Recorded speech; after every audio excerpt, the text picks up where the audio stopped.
प्रिय विद्यार्थीगण, सुप्रभात। आज हम कक्षा 7 के पूरक पाठ पुस्तक बाल महाभारत के एक विशेष प्रसंग अश्वत्थामा के बारे में जानेंगे। तो देखिए, आपको स्क्रीन पर दिखाई दे रहा है अश्वत्थामा इकाई 38। और इसके पूर्व की वीडियो में हम लोगों ने देखा था कि कुरुक्षेत्र के मैदान में जो दुर्योधन है वो मरणासन अवस्था में पड़ा हुआ है। उसके बाद दुर्योधन पर जो कुछ बीती उसका हाल सुनकर अश्वत्थामा बहुत क्षुब्ध हो उठा। उसके पिता द्रोणाचार्य को मारने के लिए जो कुचक्र रचा गया था वह उसे भूला नहीं था। वह उस स्थान पर जा पहुंचा जहां दुर्योधन मृत्यु की प्रतीक्षा करता हुआ पड़ा था। दुर्योधन के सामने जाकर अश्वत्थामा ने दृढ़तापूर्वक प्रतिज्ञा की कि वह आज ही रात में पांडवों को नष्ट करके रहेगा। मृत्यु की प्रतीक्षा करते हुए दुर्योधन ने जब यह सुना तो उसका पुराना बैर फिर से जागृत हो गया और उसे कुछ प्रसन्नता हुई। उसने आसपास खड़े हुए लोगों से कहकर अश्वत्थामा को कौरव सेना का विधिवत सेनापति बनाया और बोला, आचार्य पुत्र, शायद मेरा यह अंतिम कार्य है।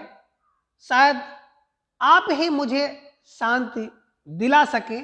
मैं बड़ी आशा से आपकी राह देखता रहूंगा। सूरज डूब चुका था, रात हो गई थी।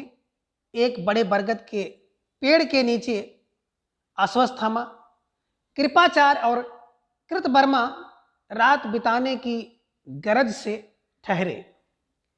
कृप और कृतवर्मा बहुत थके हुए थे, इसलिए दोनों वहीं पड़े पड़े सो गए। लेकिन अश्वत्थामा को नींद नहीं आई। अश्वत्थामा सोचने लगा, मैं इन पांडवों और पिताजी की हत्या करने वाले धृष्टद्युम्न को उनके संगी साथियों समेत एक साथ ही क्यों ना मार डालूं। अभी रात का समय है और वे सब अपने शिविर में पड़े सो रहे होंगे। इस समय उन सब का वध कर डालना बहुत सुगम होगा। अश्वत्थामा ने कृपाचार्य को जगाकर उनको अपना निश्चय सुनाया। अश्वत्थामा की ये बातें सुनकर कृपाचार्य व्यथित हो गए। वह बोले, अश्वत्थामा, सोते हुओं को मारना कभी भी धर्म नहीं हो सकता है। तुम यह विचार छोड़ दो। यह सुनकर अश्वत्थामा झल्ला कर बोला, आपने भी क्या यह धर्म की रट लगा रखी है। दृढ़तापूर्वक अपनी इच्छा जताकर अश्वत्थामा पांडवों के शिविर की ओर जाने को उठा। यह देखकर कृपाचार्य और कृतवर्मा भी अश्वत्थामा के साथ हो लिए। आधी रात बीत चुकी थी। पांडवों के शिविर में भी सभी सैनिक मीठी नींद में सो रहे थे। अश्वत्थामा पहले धृष्टद्युम्न के शिविर में घुसा और उसने सोए हुए धृष्टद्युम्न को पैरों तले ऐसा कुचला कि वह तत्काल ही मर गया। इसी प्रकार सभी पांचाल वीरों को अश्वत्थामा ने कुचल कर भयानक ढंग से मार डाला और द्रौपदी के पुत्रों को भी एक एक करके हत्या कर दी। कृपाचार्य और कृतवर्मा ने भी इस हत्याकांड में अश्वत्थामा का हाथ बटाया। वहां तीनों ने ऐसे ऐसे अत्याचार किए जैसे कि अब तक किसी ने सुने भी ना थे। उन्होंने वहां आग लगा दी। आग भड़क उठी और सारे शिविरों में फैल गई। इससे सोए हुए सारे सैनिक जाग गए और भयभीत होकर इधर उधर भागने लगे। उन सबको अश्वत्थामा ने बड़ी निर्दयता से मार डाला। दुर्योधन के पास पहुंचकर अश्वत्थामा ने कहा, महाराज दुर्योधन, आप अभी जीवित हैं क्या? देखिए, आपके लिए मैं ऐसा अच्छा समाचार लाया हूं कि जिसे सुनकर आपका कलेजा जरूर ठंडा हो जाएगा। जो कुछ हम लोगों ने किया है उसे आप ध्यान से सुने।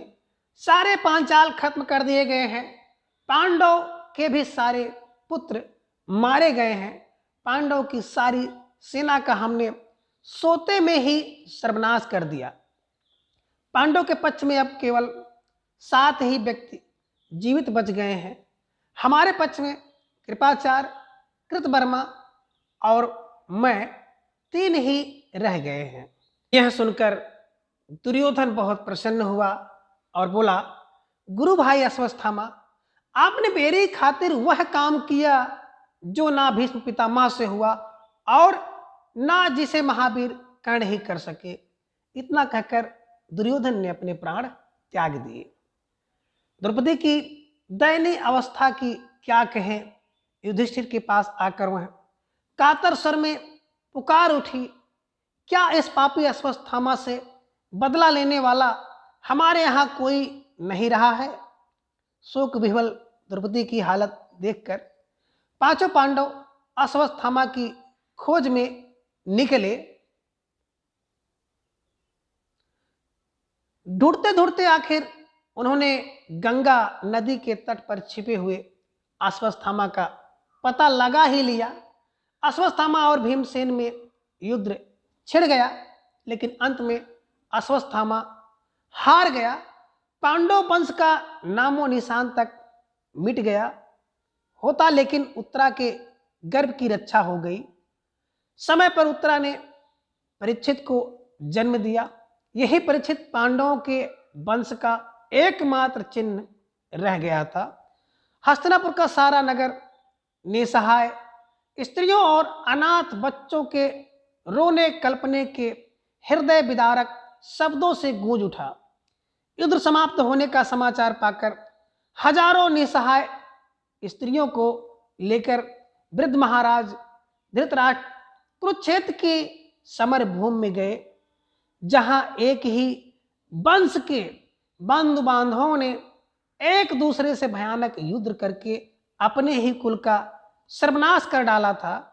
धृतराष्ट्र ने बीती हुई बातों का स्मरण करते हुए बहुत विलाप किया। तो आज के इस वीडियो में बस इतना। अगले वीडियो में हम इसके अगले भाग को जानेंगे। धन्यवाद।